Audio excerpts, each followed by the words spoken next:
Okay, चलो तो बेटा एडिशनल एक्सरसाइज स्टार्ट करते हैं। 2.25 में क्या लिखा है देखो, पढ़ते हैं। A man walking briskly in rain with speed v must slant his umbrella forward making an angle of theta with the vertical। मतलब एक आदमी जो है बेटा वो ऐसे चल रहा है, अपने हाथ में क्या है, अम्ब्रेला है बेटा उसके हाथ में, बराबर। तो अपने हाथ में बेटा वो अम्ब्रेला लेके चल रहा है ऐसे।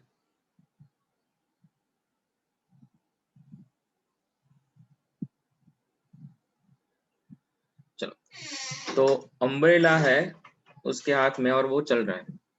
रेन जो है वो रेन वर्टिकली डाउनवर्ड ही गिरेगी भाई। मान लो कि ये स्पीड जो है, स्पीड ऑफ रेन वो v डैश है। But a student derives the following relation between theta, मतलब जो उसने अम्ब्रेला को, ये नॉर्मल कंडीशन में, अभी बेटा वो स्टेशनरी होगा तो ये नॉर्मल कंडीशन है। बट अगर जो वो आगे चल रहा है तो वो क्या कर रहा है बेटा, अम्ब्रेला को ऐसे आगे वर्टिकल के साथ कुछ एंगल पर जो है ना वो ऐसे रख रहा है। मतलब स्लैंट पोजीशन मतलब क्या है बेटा, वर्टिकल पोजीशन जो है उससे अम्ब्रेला कुछ एंगल पर रखेगा इस तरीके से। ऐसा क्यों करना पड़ता है? जब भी आप बेटा रिलेटिव वेलोसिटी पढ़ोगे आपको ज्यादा जो है ना वो समझ में आ जाएगा। रिलेटिव वेलोसिटी का कॉन्सेप्ट बेटा 2 डायमेंशन में आएगा 4th चैप्टर में। बट मैं आपको एक सिंपल चीज बता दूं, अगर आप व्हीकल पर, अगर आप अम्ब्रेला लेके जो है ना वो नॉर्मल वॉकिंग कर रहे हो तो आपको अम्ब्रेला जो है ना वो सीधी पकड़ के रखनी पड़ती है। बट अगर आप दौड़ोगे या फिर व्हीकल पर जा रहे हो, तो व्हीकल पर जा रहे हो तो बेटा रेन आपके फेस पर आ रहे हैं ना, ऐसा आपको फील हो रहा है। रेन जैसे जाती है तो बेटा वर्टिकली गिरती है, अगर कोई विंड की वो कोई पर्टिकुलर सिचुएशन ना हो। बट अगर आपकी वेलोसिटी कुछ है, इस पर्सन की कुछ वेलोसिटी है, तो वहां पर रिलेटिव वेलोसिटी के चलते आपको रेन जो है ना वो फेस पर फील होगी। रेन जैसे ऐसे गिर रही है, ऐसे गिर रही है, वर्टिकल भले ही हो बट आपको ऐसा फील होगा कि भाई वो ऐसे आ रही है। तो इसीलिए बेटा अम्ब्रेला को जो है ना वो ऐसे झुका के रखना पड़ता है। तो इसके पीछे का बेटा फिजिक्स जनरली यही, बराबर। तो आपने बेटा फील किया है कभी कि जब आप कुछ व्हीकल पर जा रहे हो या फिर हाँ 2 व्हीलर पर जा रहे हो तो रेन जो है ना सीधा मुंह पर आती है? क्या बेटा आपने ऐसा कुछ फील किया है, हाँ या ना? Yes sir. मतलब नहीं किया है तो बेटा इस मॉनसून में कर लेना। मतलब उसके साथ साथ बेटा आपका फिजिक्स भी रेडी हो जाएगा।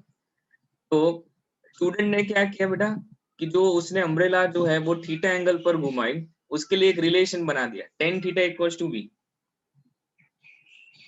बट तो आपको क्या करना है, check that the relation has a correct limit. मतलब ये रिलेशन करेक्ट है या नहीं वो आपको चेक करना है। मुझे बताओ बेटा tan theta equals to V, क्या ये सही हो सकता है? क्या ये सही हो सकता है?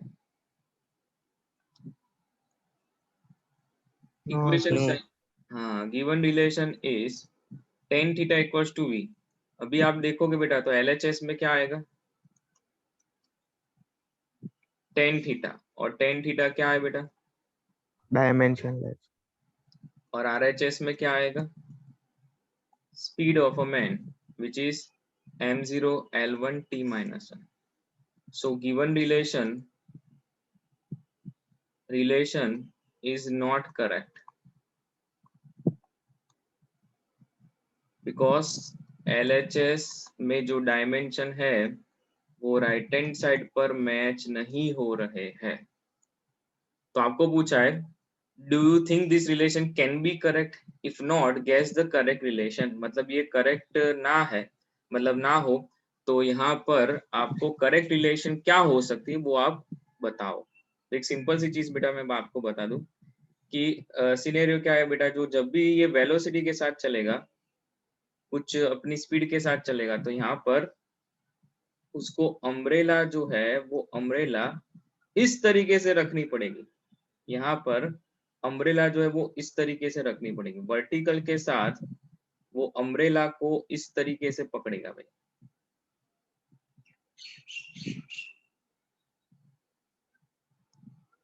बराबर। बिकॉज उस टाइम पर जो रेन जो फील होती है ना बेटा, वो मैंने बोला कि ऐसे फील होती है ड्यू टू योर वेलोसिटी, और रेन की जो वेलोसिटी ना उसके चलते एक रिलेटिव वेलोसिटी बनेगी, वो इस डायरेक्शन में होती है, तो उसको अम्ब्रेला थीटा एंगल पर घुमाना पड़ता है।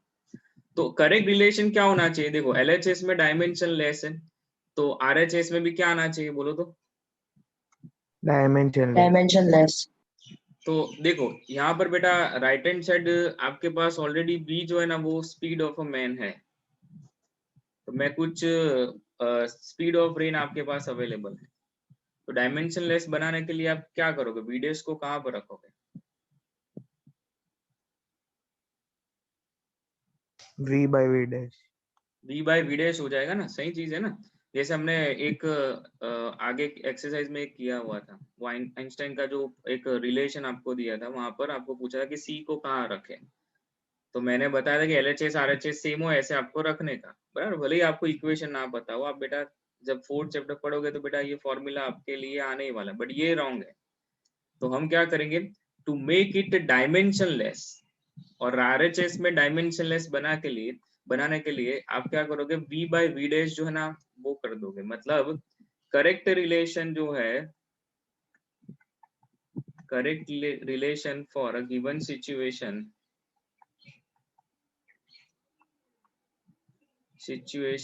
Is tan theta is equals to क्या हो जाएगा बेटा, v बाई वी डैश।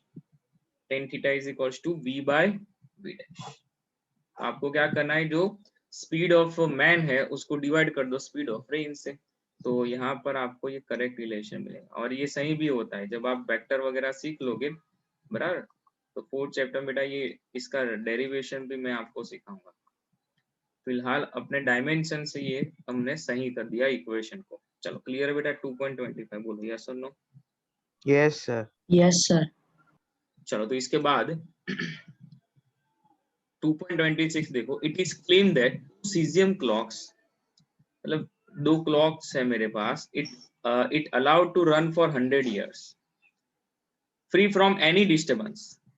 चलो मेरे पास दो क्लॉक है, बराबर, मेरे पास दो क्लॉक है, उनको हम बेटा 100 years तक चलाते हैं विदाउट एनी डिस्टर्बेंस। तो हमने देखा कि भाई 100 years के बाद there is only difference of timing में, जो डिफरेंस है डेल्टा टी वो खाली 0.02 सेकंड था। आप समझो 100 साल चलने के बाद वहां पर टाइमिंग जो है इन दोनों में वेरिएशन जो है वो खाली 0.02 सेकंड का था। तो आपको पूछा है what does this imply for the accuracy of the standard caesium clock in measuring a time interval 1 second. मतलब अगर ये क्लॉक का यूज आप करते हो और 1 सेकंड का इन टाइम इंटरवल मेजर करते हो तो उसमें कितनी एक्यूरेसी ये क्लॉक बताएगी। चलो तो सबसे पहले है ना हम क्या करेंगे, हम यहाँ पर एक स्टेप लिखेंगे कि 100 years में, 100 years में कितना वेरिएशन था बेटा, 0.02 सेकंड का। तो हम 1 सेकंड में मेजर करना चाहते हैं कि भी 1 सेकंड में कितना वेरिएशन आएगा, है ना। यहाँ पर ऐसा पूछा what does this imply for the accuracy, मतलब 1 सेकंड का मेजरमेंट करते हो तो मतलब वहां पर कितना वेरिएशन आ सकता है या फिर कितनी एक्यूरेसी वो बताएगी। तो 100 years को पहले तो बेटा यहाँ पर क्या करना पड़ेगा, आपको कन्वर्ट करना पड़ेगा किसमें, सेकंड्स में, बराबर। चलो तो 100 years को हम कन्वर्ट कर लेते हैं। चलो 100 years इज इक्वल्स टू क्या होगा, 100 × 365 डेज होते हैं जनरली, हम कैलकुलेशन के लिए 365.25 लेते हैं, 24 आवर्स इंटू 3600 सेकंड। चलो कर दो कन्वर्ट।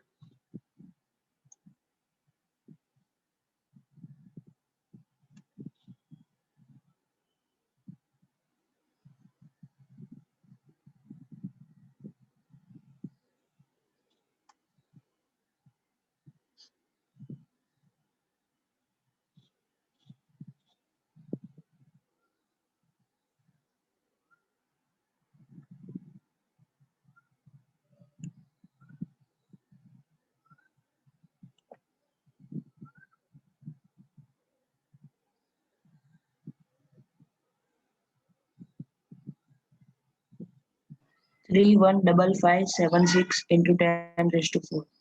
31556 into 10⁻⁴.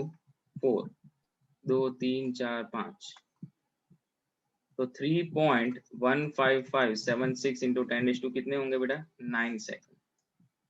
चलो, तो यहाँ पर हमारा जो स्टेप है बेटा, उसमें हम वैल्यूज इनपुट करते हैं कि 100 ईयर्स में इतने सेकंड होते हैं, तो मतलब इतने वेरिएशन है यहाँ पर 0.02 सेकंड का, तो एक सेकंड में कितना वेरिएशन। मान लो कि वो वेरिएशन जो है ना, वो यहाँ पर 0.002 के नीचे आपको कितना मिलेगा? 3.15576 इंटू 10⁻⁹ चलो ये कन्वर्ट कर दो।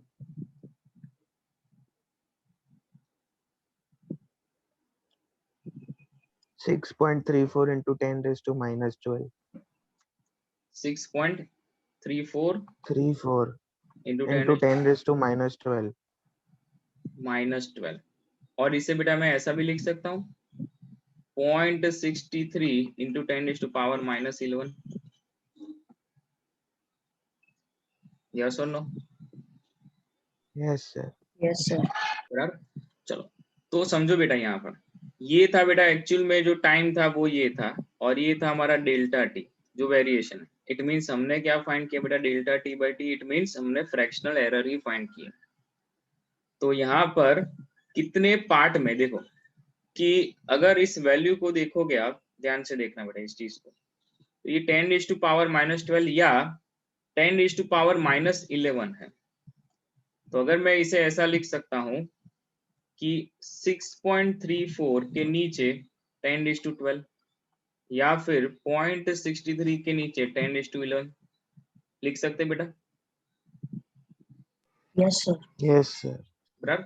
तो मतलब एक पार्ट का अगर आप मेजरमेंट कर रहे हो, मतलब जब एक्यूरेसी की बात आती है, तो मतलब मान लो कि मैं एक मीटर स्केल की बात करूं, तो बेटा उसकी एक्यूरेसी मतलब कहाँ तक हो सकती है, और उसकी एरर भी कहाँ तक हो सकती है, जो मैंने बताया था बेटा आपको।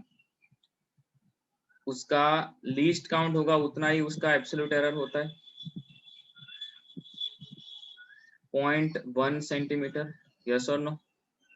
Yes, sir. Yes, sir. तो मतलब अगर ऐसी क्लॉक आप लेके आओगे जो 100 साल में खाली डिफर होती है 0.02 सेकंड, तो वो एक सेकंड में कितनी एक्यूरेसी बताएगी?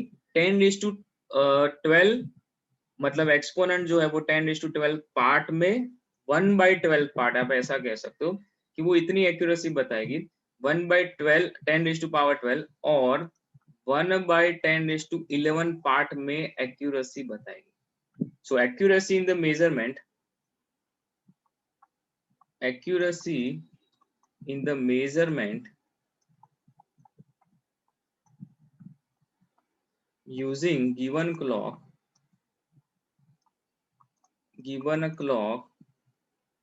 is by 1 part in 10⁻11 second और 10⁻12 सेकंड। मान लो किसी ने आपको ऐसा बोला कि भाई कोई क्लॉक है जो 1/10 मतलब 10⁻1 का एक्यूरेसी बताती है, तो बेटा आपको ये समझना है कि 5 सेकंड मतलब आप मेजर करोगे तो उसमें मतलब 1 डेसिमल पॉइंट तक की एक्यूरेसी होगी।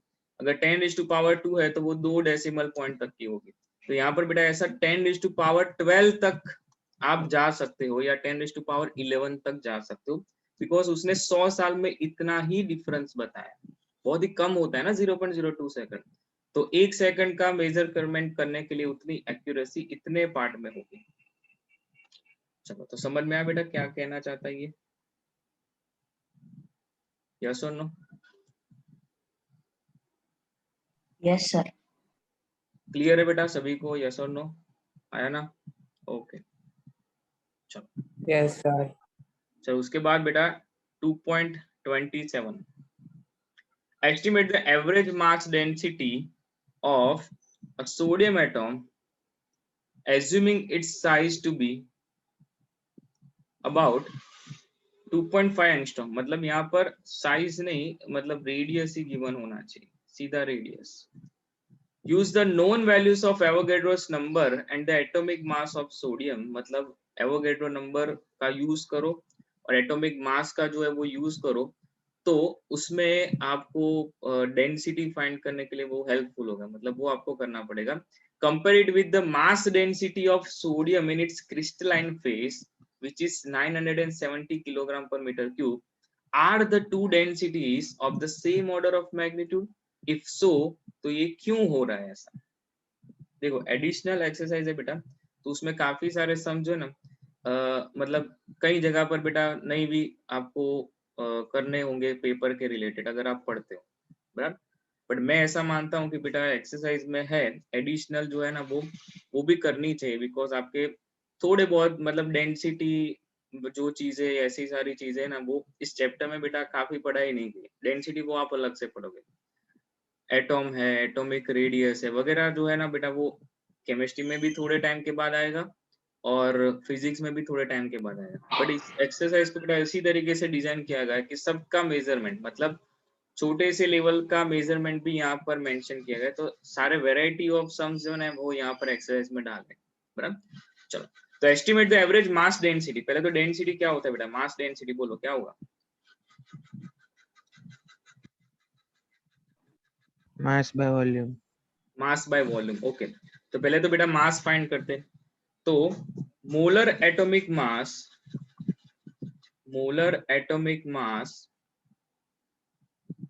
ऑफ सोडियम, कोई बताएगा कितना होगा?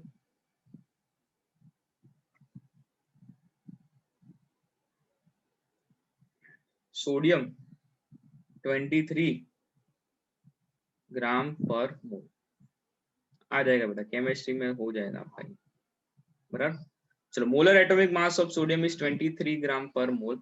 नाउ डेंसिटी जो है वो mass density is equals to mass, ये मोलर मास नहीं होता है बेटा, ये मास मोलर मास नहीं होता है। बट हमें क्या पता है बेटा, हमें खाली मोलर मास पता है। तो अभी सोचो मास कैसे फाइंड करें। तो एक चीज आप समझो कि एवोगैड्रो नंबर जो है वो मैंने कल आपको बताया था। एवोगैड्रो नंबर जो है वो हमने आपको पता भी है। तो Yes, sir. 23 ग्राम मतलब पर मोल है, तो हम ऐसा लिख सकते हैं कि जब 6.022 इंटू 10⁻³ इतने एटम्स, मतलब उसके लिए मास कितना होगा 23 ग्राम। इसके लिए मास कितना होगा 23 ग्राम। तो एक के लिए कितना हो सकता है, एक के लिए कितना हो सकता है, बिकॉज मैं डेंसिटी जो है ना वो मतलब एक के लिए फाइंड कर रहा हूँ। देखो आपको फाइंड करना है average mass density of sodium atom, एक एटॉम की बात, तो मतलब एक के लिए कितना होगा। तो वो मास जो है ना बेटा वो ये मोलर मास, तो मोलर मास के नीचे क्या आ जाएगा, एवोगैड्रो नंबर। तो समझे बेटा, इस मास की जगह पर आपको क्या रखना है, molar mass by Avogadro number. चलो यस और नो बेटा, क्लियर है? यस और नो, हाँ या ना बोलो, Yes, sir. Yes, sir. बराबर। चलो, तो यहाँ पर m0 जो है ना वो 23 ग्राम, मतलब उसको हम केजी में कन्वर्ट कर सकते हैं। m0 into 10⁻⁻3। चलो एक स्टेप बढ़ा देते बेटा, चलो एक स्टेप बढ़ा देते, m0 के नीचे Na इंटू वी, तो m0 के नीचे एवोगैड्रो नंबर इंटू वॉल्यूम क्या होता है बेटा, मैंने कल ही बताया था, एक रिजिड स्फीयर लेने का 4/3 pi r cube. In short ये 3m0 के नीचे Na into 4 pi r cube. तो मास डेंसिटी जो है वो 3m0, मतलब 3 इंटू बेटा मैं लिखूंगा 23 ग्राम। चलो 23 इंटू 10⁻³ किलोग्राम हो जाएगा। एवोगैड्रो नंबर 6.002 इंटू 10⁻³ इंटू हाँ आर क्यूब है, मतलब 4 पाई आर क्यूब है, 4 इंटू 3.14 इंटू रेडियस 2.5 एंगस्ट्रॉम। चलो तो कर दो ये डेंसिटी का कैलकुलेशन, अच्छे से करना बेटा।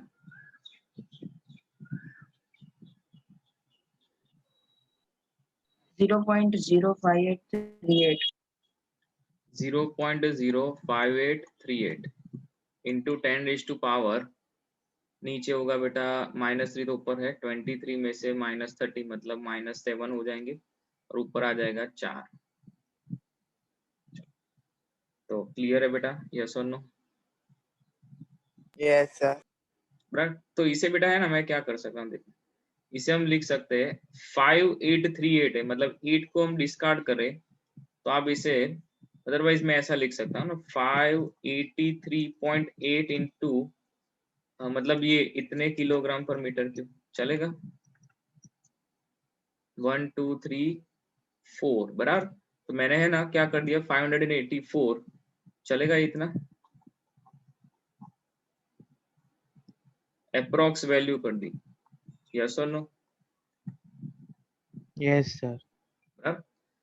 चलो तो मतलब यहाँ पर डेंसिटी जो है वो डेंसिटी हमने फाइंड कर दी। अभी क्या बोला है, compare it with mass density of sodium in its crystalline phase. तो क्रिस्टलाइन फेज में भी देखो बेटा 970 है, तो यहाँ पर ऑर्डर जो है वो सेम है। आप इसे भी लिख सकते हो, अगर मैं इसे लिखता तो मैं ऐसा लिखता भाई 500 की जगह पर मैं ऐसा लिख सकता था भाई 5.84 into 10⁻² kilogram per metre cube. So in crystalline phase हम ऐसा लिख सकते हैं, यहाँ पर ध्यान दो, in crystalline phase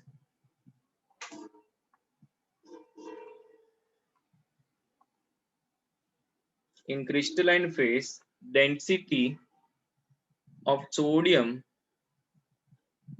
or mass density of sodium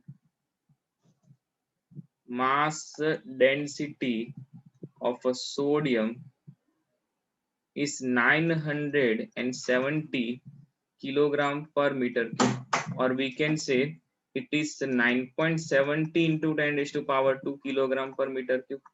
चलो, इज इट क्लियर बेटा, समझ रहे हो? ये वैल्यू को मैं इस तरीके से लिख सकता हूं,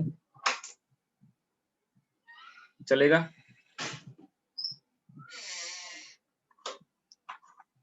तो देखो 10 का ऑर्डर जो है वो 10 का ऑर्डर बेटा कैसा रहेगा, सेम है या अलग अलग है?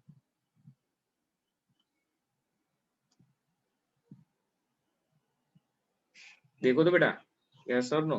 10 का ऑर्डर सेम है सर। सेम है बराबर। तो यहां से आप कह सकते हो कि दोनों के लिए are the two densities of the same order of magnitude.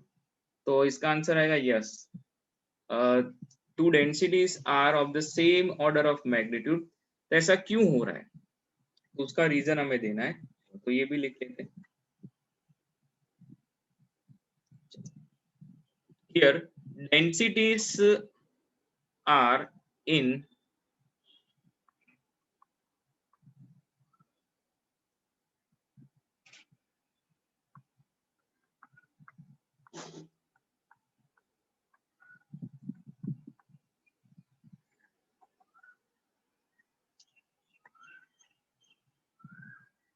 और we can say ऐसा लिखते हैं,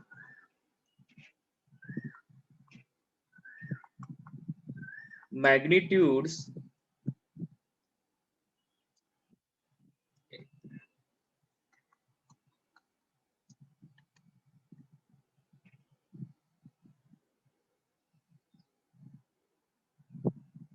here magnitudes of densities are having same order। ऐसा क्यों? Because in crystalline phase sodium atoms are closely packed।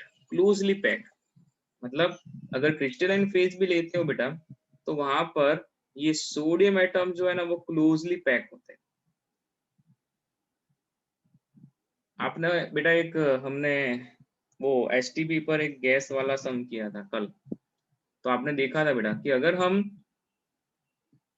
Atomic mass जो है वो मतलब एक एटॉमिक वॉल्यूम फाइंड कर लेते थे और पूरे कंटेनर का फाइंड करते थे, तो उसमें बेटा गैस में क्या था, इंटर एटॉमिक सेपरेशन आपको गिनना पड़ता था अगर कंटेनर की बात करें तो। तो एटॉमिक वॉल्यूम और मोलर वॉल्यूम जो था, मतलब एक पूरे एसटीवी पर जो वॉल्यूम था वो अलग आता था, बट यहाँ पर क्रिस्टलाइन फेज में भी कोई डिफरेंस नहीं होता है, there is negligible inter atomic distance, मतलब बहुत ही कम होता है। सो इन क्रिस्टलाइन स्टेट आप ऐसा लिखोगे, in a crystalline state, in a crystalline state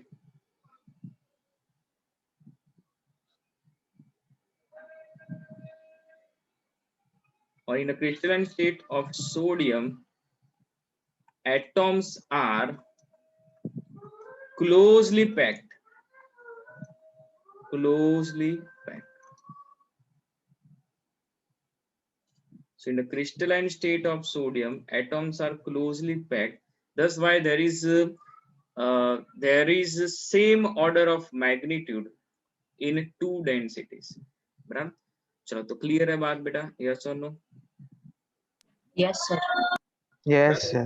ज्यादा डिफरेंस जो है वो नहीं मिलता है। जैसे बेटा गैस में आपने कल डिफरेंस देखा था, एसटीवी पर हमने देखा था कि 22.4 लीटर वॉल्यूम है, बराबर, वो अलग चीज थी। तो उसके बाद 2.28, the unit of length convenient on the nuclear scale is a fermi, मतलब femtometre, one fermi is equals to 10⁻⁻15 metre, and nuclear sizes obey रफली द फॉलोइंग एम्पिरिकल रिलेशन।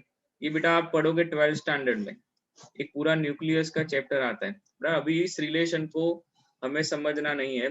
ये न्यूक्लियर रेडियस है, खाली मैं ये समझा देता हूँ कि भाई ए क्या है, एटॉमिक मास है, और इसे बोलते हैं मास नंबर भी बोलते हैं। So where are is the radius of the nucleus and a its mass number, r0 is a constant. हमें खाली ये रिलेशन जो है वो समझना नहीं है बेटा, बिकॉज ये आप तो पढ़ने वाले हो 12th स्टैंडर्ड में। Now, R0 is a constant and equal to about 1.2 femtometer. Show that the rule implies that nuclear mass density is nearly constant for different nuclei. चलो पहले तो हम ये बता देते हैं, क्या बोला है?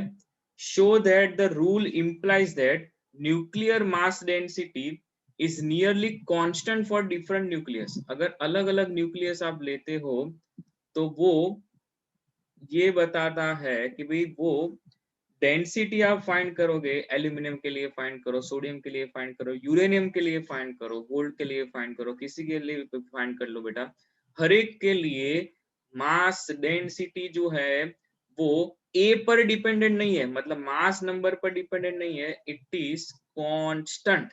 आपको ये बताना है। चलो कैसे बताएंगे, यहाँ पर ध्यान देते जाओ बेटा। पहले तो डेंसिटी क्या होती है? मास डेंसिटी होती है मास बाय वॉल्यूम। चलो बेटा न्यूक्लियस की बात करें, क्या होता है बेटा न्यूक्लियस के अंदर, क्या होता है, कौन बताएगा? ये मेरा न्यूक्लियस, उसके अंदर होता क्या है?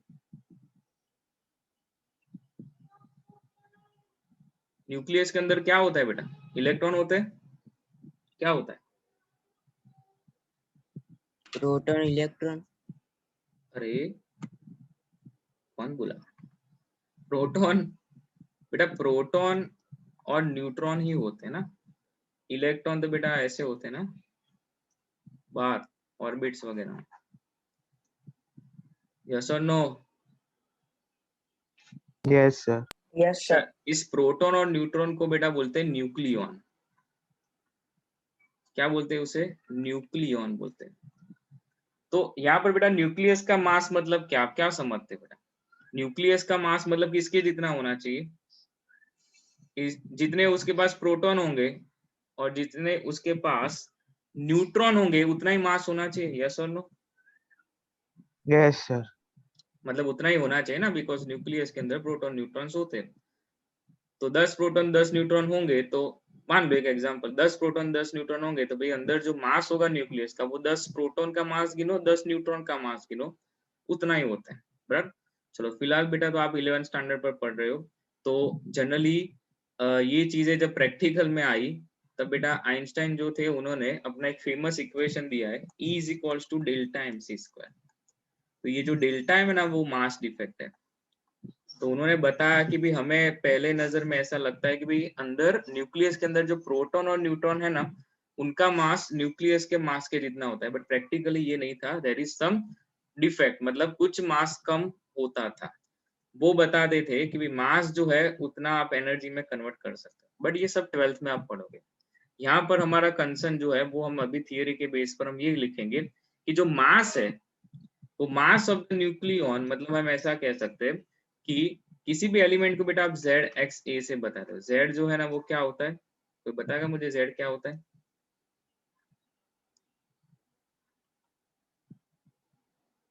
Z is what? ये तो बेटा बेसिक केमिस्ट्री में भी आप सीख चुके हो। जेड को क्या बोलते हैं? Atomic number. हाँ, एटॉमिक नंबर, और ए इज एटॉमिc मास, बराबर। So if A is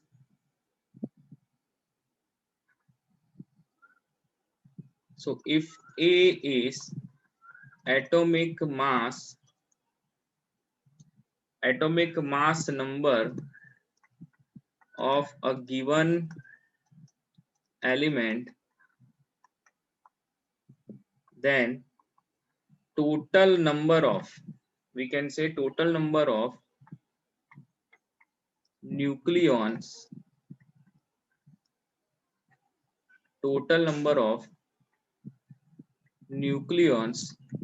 for a given nucleus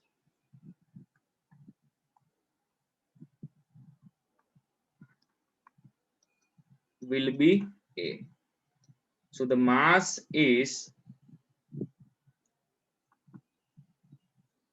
कितना हो जाएगा बेटा, m into A हो जाएगा।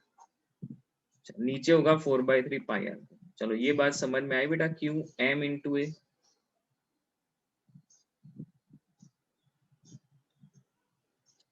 हम ऐसा लिख सकते हैं कि भी mass of one nucleon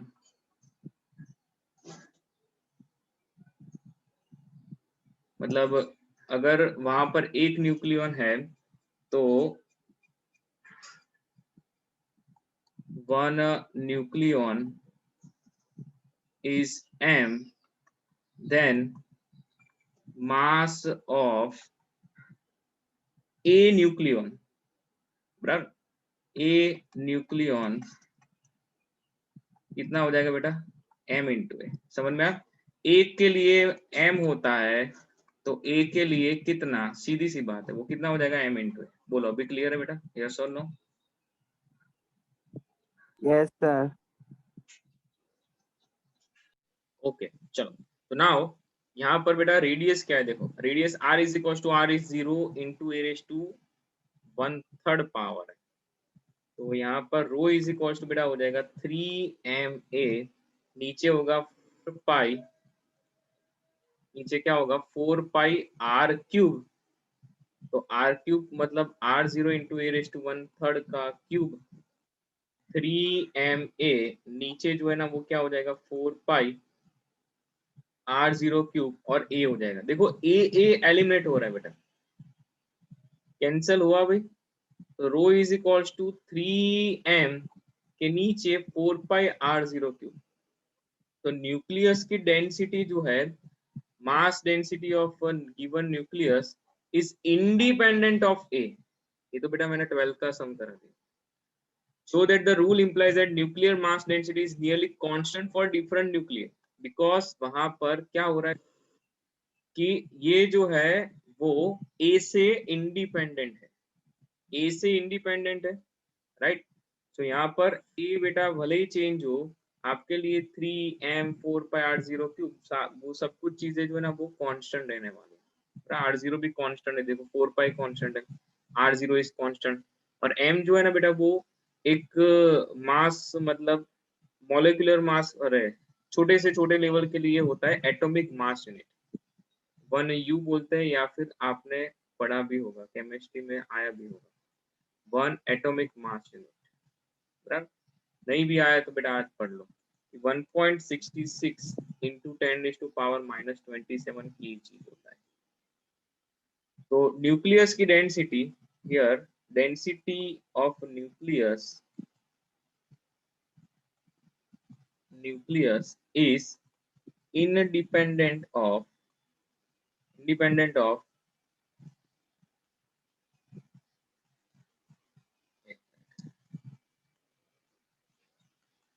is independent of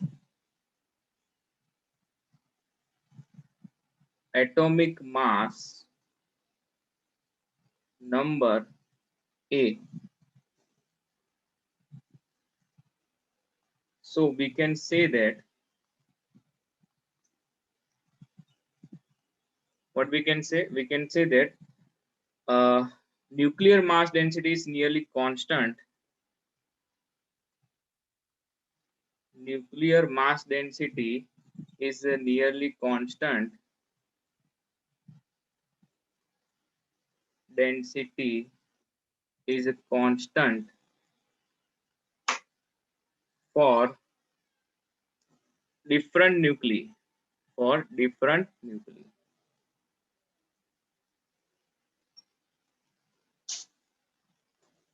चलो, बट ये डेंसिटी जो है वो होगी कितनी? तो बाय इक्वेशन 1 जो है वो हम फाइंड कर सकते हैं. 3 इंटू ये होगा 1.66 इंटू 10⁻⁻27.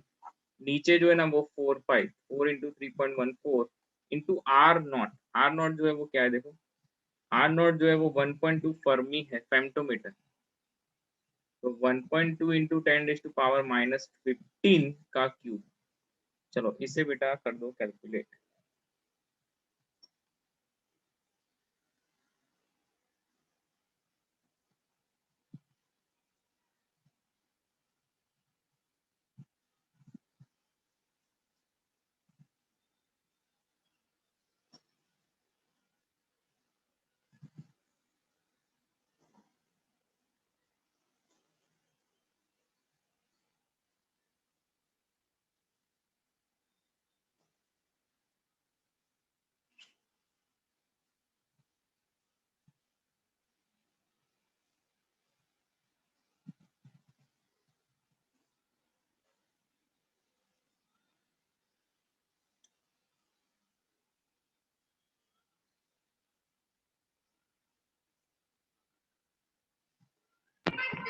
गया नहीं खबर है अपन ने. चलो बेटा गिनो, फटाफट गिनो. सब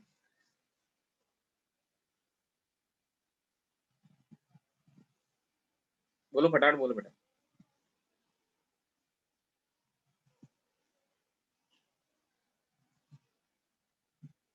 कितना आ रहा है आंसर बेटा?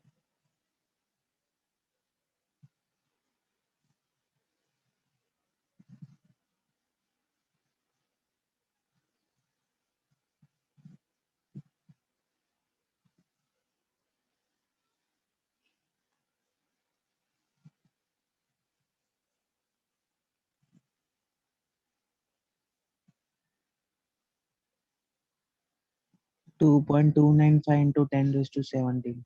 2.295 into 10⁻17 Yes, sir. gram per meter. It is approximate 2.3 into 10⁻17 kilogram per meter. So density of nucleus बेटा इतनी होती है. Now estimate the mass density of sodium nucleus. मतलब सोडियम न्यूक्लियस का बेटा मास डेंसिटी आपने यहाँ पर फाइंड करके ही रखा, ये वाला बराबर. और compare it with the average mass density of a sodium atom obtained in exercise 2.27. बेटा मास डेंसिटी ऑफ सोडियम न्यूक्लियस, अभी सोडियम का लो, यूरेनियम का लो, कोई भी न्यूक्लियस ले लो बेटा, डेंसिटी जो है वो क्या रहती है? मैंने क्या बोला? It is constant. राइट. तो मास डेंसिटी, अरे यहाँ पर सोडियम का आपको पूछे या कोई भी न्यूक्लियर का पूछे, मास डेंसिटी ऑफ न्यूक्लियस जो है ना वो किसी भी एलिमेंट के लिए सेम रहेगी. बराबर. तो यहाँ पर लिखते हैं, यहाँ पर ऊपर लिख देते हैं. Now mass density of sodium nucleus के नीचे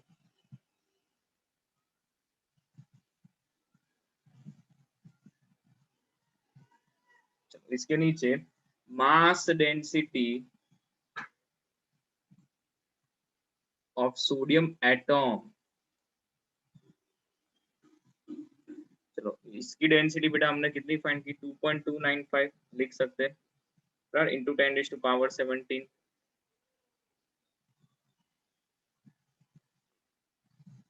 और आगे जो हमने फाइंड किया वो क्या था 5.84, क्या था 5.84 इंटू 10⁻²,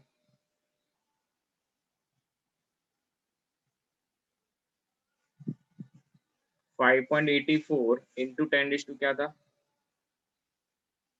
एक मिनट,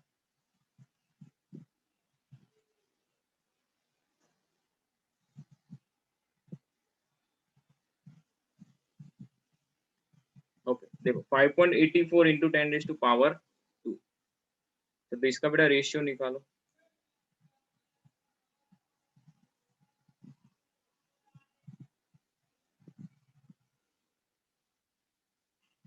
थ्री 3.93 into 10⁻14.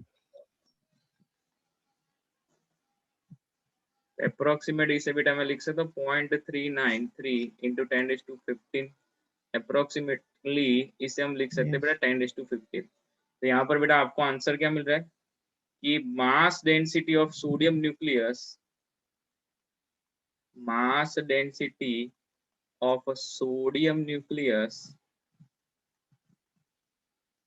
इस कितनी ज्यादा है बेटा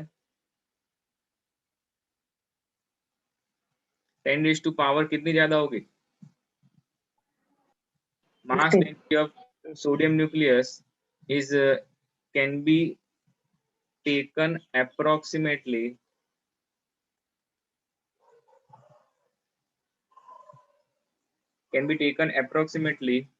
10⁻15 times mass density of sodium atom।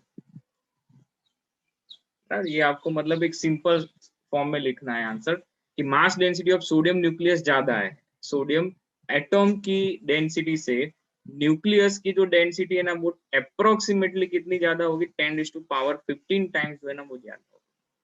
चलो तो समझ में आ बेटा, यस और no. Yes, sir. Additional exercise में कुछ सवाल ऐसे ही होंगे बेटा, तो उसको बेटा ध्यान से करना है। चलो उसके बाद 2.29 देखते हैं। 2.29 में देखो क्या बोला है, laser is a source of very intense monochromatic single colour, monochromic का मतलब होता है single colour, and unidirectional beam मतलब जो स्प्रेड ना हो, सीधा एक लाइन में जाता है, बराबर।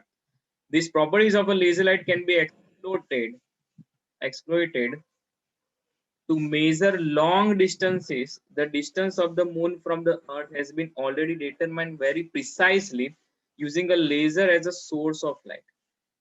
Now a laser light beam at the moon takes 2.56 seconds to return after reflection at the moon surface। मतलब मान लो कि यहाँ पर बेटा अर्थ है,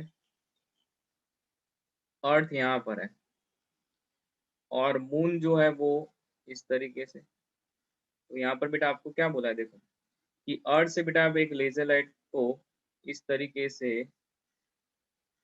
यहाँ पर अप टू मून मतलब वेरी इंटेंस मतलब एकदम पावरफुल लेजर होता है, तो वो एक लेजर का सोर्स है आपके पास यहाँ पर, इज वेरी इंटेंस मतलब दूर जा सके ऐसा है, ऐसा नहीं कि बेटा बीच में कहीं पर उसकी लाइट जो है वो वीक हो जाए। तो laser light beam at the moon, यहाँ पर रिफ्लेक्शन के बाद जब लाइट वापस आती है तो उसके लिए जो टाइम लगता है वो कितना है, वो 2.56 सेकंड। कितना टाइम है 2.56 सेकंड। तो मान लो कि ये डिस्टेंस डी था, ये डिस्टेंस कितना था बेटा डी था, तो अर्थ से मून का डिस्टेंस आपको फाइंड करना है, मतलब how much is the radius of the lunar orbit, सीधी सी बात है ना, अर्थ से मून का जो आप डिस्टेंस फाइंड करोगे वही आपका रेडियस होगा ऑर्बिट का, बिकॉज मून जो है इसके अराउंड घूमता है बेटा ऐसे। तो ये जो डी डिस्टेंस आप फाइंड कर लोगे वही तो होगा, वही तो क्या होगा, वही तो डिस्टेंस आपका होगा लूनर ऑर्बिट का, बिकॉज मून जो है इसके अराउंड घूमता रहता है भाई अर्थ के अराउंड। तो टाइम 2.56 सेकंड है, बट डिस्टेंस कवर कितना होगा कोई बताएगा बेटा, अर्थ से मून जाने के लिए और वापस आने के लिए टोटल डिस्टेंस कितना कवर होगा?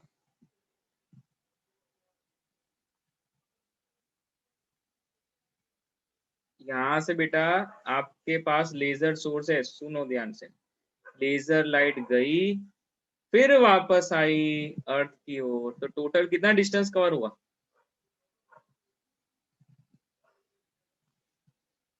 अर्थ से मून का डिस्टेंस सपोज डी मान लिया, ऐसा हमने करा हुआ है बेटा आगे। रडार मेथड, इको मेथड याद करो। यहाँ 2D से जितना। हाँ 2D जितना होगा ना, यस 2D जितना होगा। तो आपको बेटा फाइंड करना है, मतलब हाँ ये डी ही फाइंड करना है। अब स्पीड ऑफ लाइट जो है वो क्या होगी स्पेस में, तो वो लाइट की जो स्पीड होती है ना बेटा, वो कितनी मैंने बताई थी, कोई बता सकता है मुझे? Speed of light in space 3 into 10 raised to power 8 meter per second. Now speed is equals to beta distance by time. Speed is equals to क्या होता है formula? distance by time. Now speed जो है वो c है, distance cover हुआ वो 2d है, और ये टाइम है, क्या है? टाइम t है। तो राइट नाउ आपको बेटा डिस्टेंस फाइंड करना है, वो c into t by 2 हो जाएगा। तो c into t मतलब 3 into 10 raised to power 8 into time t 2.56 के नीचे 2। कर लो ये convert.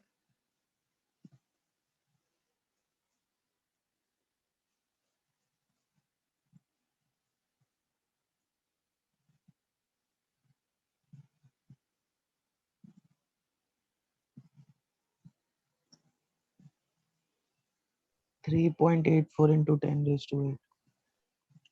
3.84 into 10 raised to power 8 metre. ये जो है ना वो radius of the lunar orbit है। अर्थ और मून के बीच का डिस्टेंस, मतलब ये मून का अपना जो है ना लूनर ऑर्बिट, जो मून जहाँ पर अर्थ के अराउंड घूमता है, बराबर। चलो क्लियर है बेटा? 2.29 यस और नो? Yes, sir. तो इसके बाद 2.30 सेम सम है बेटा, ऐसा ही है। और सोनार, सोनार सिस्टम बेटा, साउंड नेविगेशन एंड रेंजिंग, मान लो बेटा ये सोनार सिस्टम है, uses ultrasonic waves to detect and find objects underwater in a submarine equipped with a sonar. The time delay between generation of a probe wave and the reception of its echo after reflection, मान लो कि ये पूरा system जो है ना वो water के अंदर, बराबर, ये पूरा सिस्टम जो है ना वो वाटर के अंदर, यहाँ पर मान लो कोई पत्थर है,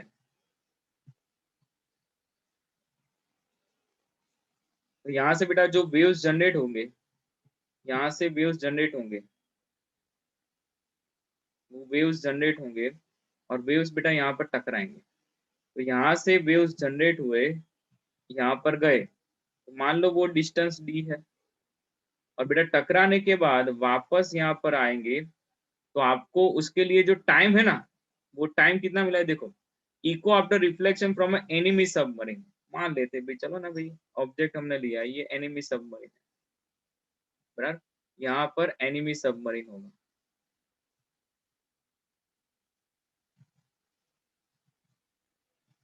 और बेटा एक एक सबमरीन जो है ना उसमें सोनार सिस्टम फिट करा गया है। तो जो टाइम लगा है बेटा यहाँ पर वो 77 सेकंड है। चलो अगेन द डिस्टेंस जो है वो सोनार से एनिमी सबमरीन का डिस्टेंस जो है वो डी है, तो टोटल डिस्टेंस कितना कवर होगा? Distance cover 2D. 2D, again 2D। और यहाँ पर बेटा speed of sound in water, medium change होता है ना, तो बेटा स्पीड चेंज होती है। यहाँ पर मीडियम मतलब स्पेस की बात हो रही थी, तो वो लाइट की स्पीड आपने ले ली, बट यहाँ पर ऐसा नहीं है। यहाँ पर क्लियरली ऐसा बोला गया है कि speed of sound in water जो है ना, वो वाटर आप ले लो 1450 मीटर पर सेकंड। तो अगेन बेटा स्पीड इज इक्वल्स टू क्या होता है? Distance by time. तो हमें क्या फाइंड करना है? What is the distance of the enemy submarine, मतलब ये डी ही फाइंड करना है। तो v इज इक्वल्स टू क्या होगा? 2d/t होगा। तो d इज इक्वल्स टू आप लिख सकते हो vt/2। तो d is equals to vt/2, मतलब v जो है ना वो 1450 मीटर पर सेकंड है, टाइम जो है वो 77 सेकंड है और नीचे 2 होगा। चलो तो डिस्टेंस आएगा मीटर में, 55825। 55825 मीटर। इट मीन्स बेटा ये कितने दूर होगा, 55.8 किलोमीटर लिख सकते हो। यस और नो? यस। Yes, sir. बराबर।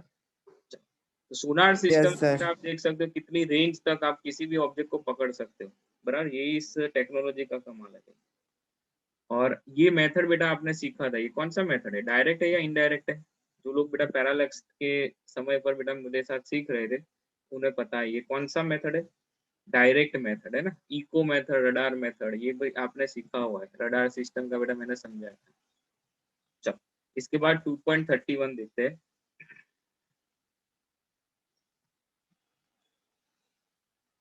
ओके देखो, the farthest object in our universe,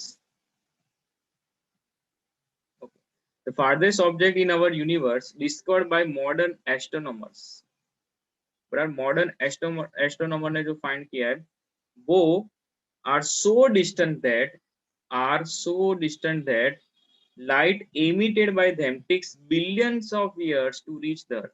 मतलब सबसे दूर का ऑब्जेक्ट जो है वो मॉडर्न एस्ट्रोनॉमी में फाइंड करा गया, तो वहां से अगर लाइट आती है तो वो बिलियंस ऑफ ईयर लेती है अर्थ तक पहुंचने के लिए। These objects known as quasars have many puzzling features। मतलब अभी उसके लिए आप प्रॉपर अभी जानकारी ले रहे हो, बराबर। तो अभी मॉडर्न एस्ट्रोनॉमी में इसके ऊपर बेटा अभी रिसर्च हो रहे हैं। तो मान लेते हैं बेटा ऐसे क्वाजर्स जो है ना वो यहाँ पर है,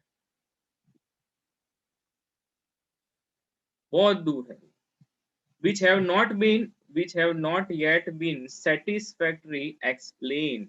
बराबर, अभी तक बेटा पूरा उसे समझा भी नहीं गया। What is the distance in kilometer of a quasar from which light takes 3 billion years to reach us?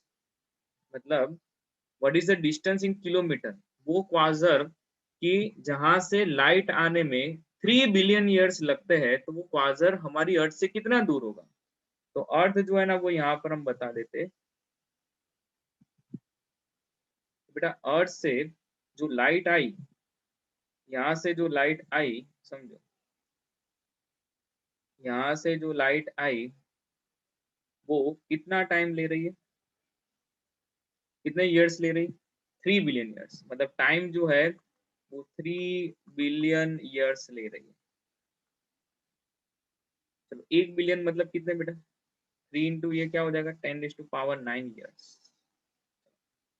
तो हमें ना इसे सेकंड में कन्वर्ट करना पड़ेगा, बिकॉज स्पीड ऑफ लाइट जो है ना बेटा हमारे पास होती है, स्पीड ऑफ लाइट मीटर में है, c is equals to 3 into 10⁸ metre per second. तो again speed is equals to distance by time, speed is equals to distance by time. हमें फाइंड करना है बेटा, डिस्टेंस फाइंड करना है कि ये कितने दूर होगा, हमें फाइंड करना है वो कितने दूर होगा। तो that distance is equals to c into t होगा। तो distance c into t 3 into 10⁸ into time, time जो है 3 बिलियन ईयर्स, मतलब 3 इंटू 10⁹ ईयर्स, और उसको कन्वर्ट करना पड़ता है सेकंड में। तो बेटा हम जो डेज गिनते हैं ना, मतलब वो 365 परफेक्ट नहीं होते, 365.25 होते हैं, 24 आवर्स और 3600 सेकंड। चलो इसको कन्वर्ट कर दो, डिस्टेंस आपको मिल जाएगा, हमें किलोमीटर में लाना, ये मिलेगा मीटर में, उसे किलोमीटर में कन्वर्ट कर देंगे।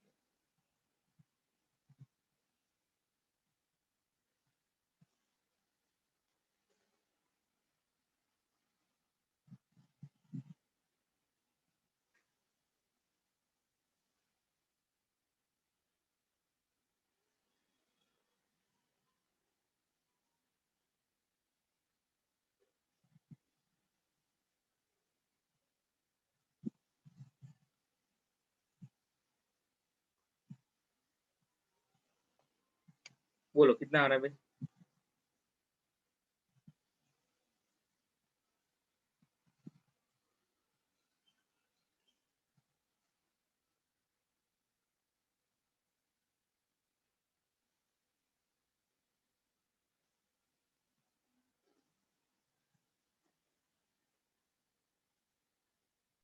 2.840 into 10 raised to 25. 2.840 into 10⁻25 ये होगा मीटर, बराबर। तो किलोमीटर में ये कितना हो जाएगा भाई, 25 है, 22 हो जाएगा। 2.84 into 10⁻12 किलोमीटर।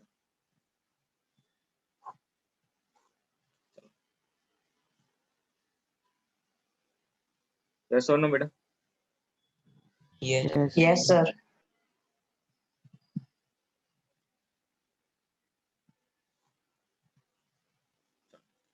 बेटा ये तीनों सम बेटा एक ही एप्लीकेशन पर है, एक ही फॉर्मूला बेटा। Speed is equals to distance by time, speed is equals to distance by time, बराबर।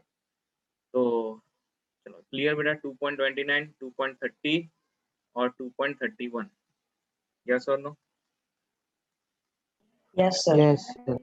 चलो तो इसके बाद आज के सेशन का बेटा लास्ट सम, बराबर, और आपका एक्सरसाइज बेटा फिनिश, बराबर। चलो 2.32, it is a well-known fact that during a total solar eclipse, the disk of the moon almost completely covers the disk of the sun. तो यहाँ पर ध्यान दो बेटा कि जो सन है, सन यहाँ पर होगा ड्यूरिंग सोलर एक्लिप्स। जो है वो क्या सिचुएशन है आपको समझना है सर। ये सिचुएशन कुछ ऐसा होगा,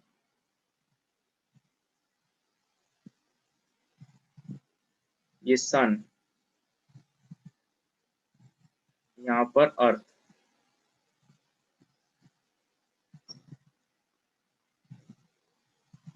ये अर्थ। तो ड्यूरिंग सोलर एक्लिप्स ये सन और अर्थ के बीच में कौन आ जाता है बेटा? मून आ जाता है, बराबर। मून जो है ना वो परफेक्टली बीच में इस तरीके से आ जाएगा, ये मून।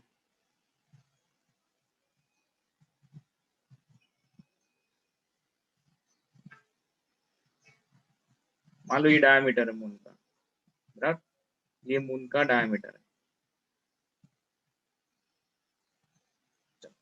तो मतलब यहाँ पर क्या होता है बेटा, सन से आपको डिस्टेंस तो पता है अर्थ का कितना होता है बेटा, ये distance, the average distance between sun and earth क्या होता है? 1 astronomical unit.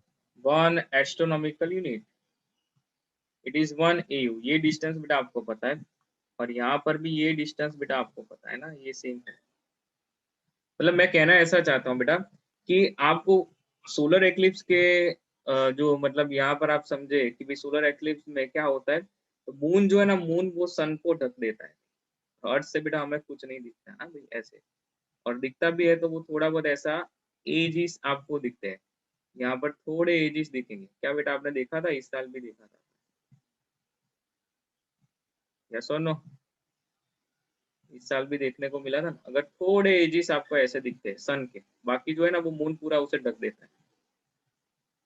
यस और नो? देखा है कि नहीं बेटा? इस साल नहीं देखा but last Yes, year. sir. हाँ, तो एक ही लाइन में आ जाते बेटा, तीनों तीनों जो है ना वो एक ही लाइन में आ जाते हैं।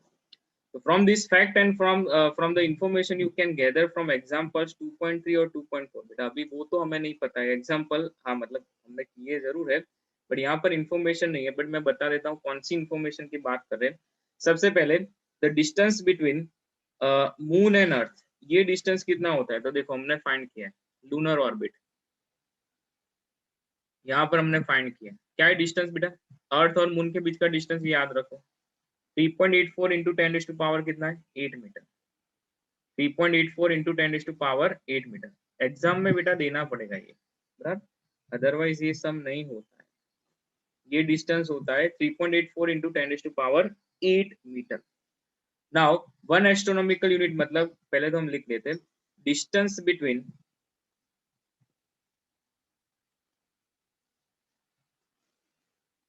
Moon and earth, distance between moon and earth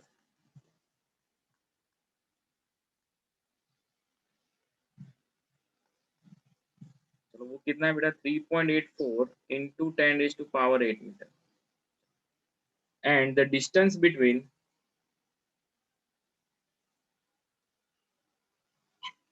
sun and अर्थ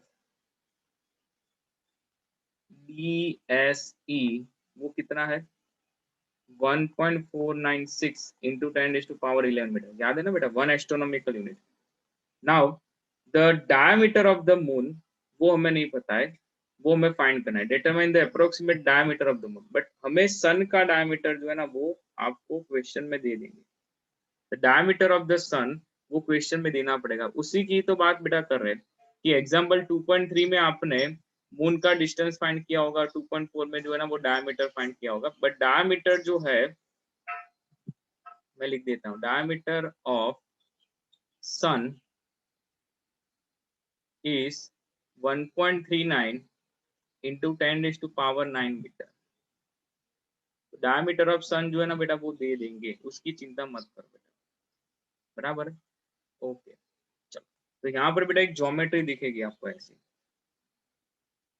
ऐसी एक ज्योमेट्री दिखेगी, दिख रही है भाई, ट्रायंगल की ज्योमेट्री। ये होगा ED और ये होंगे पॉइंट्स B और C।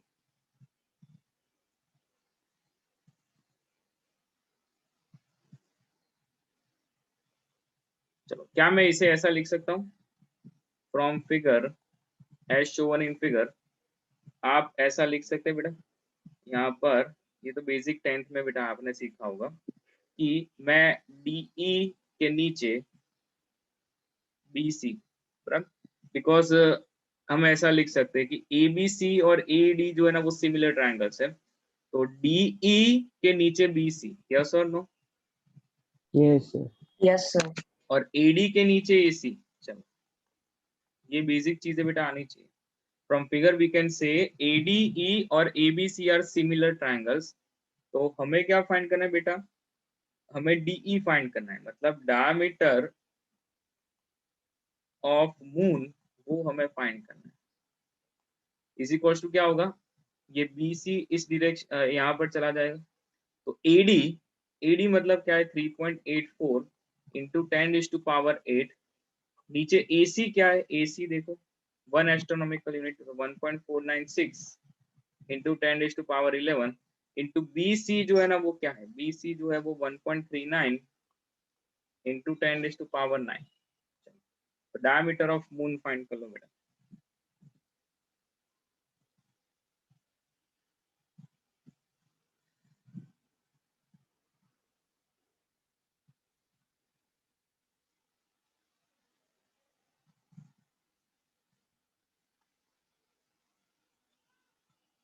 यहाँ पर हम एक स्टेप बढ़ा देते हैं।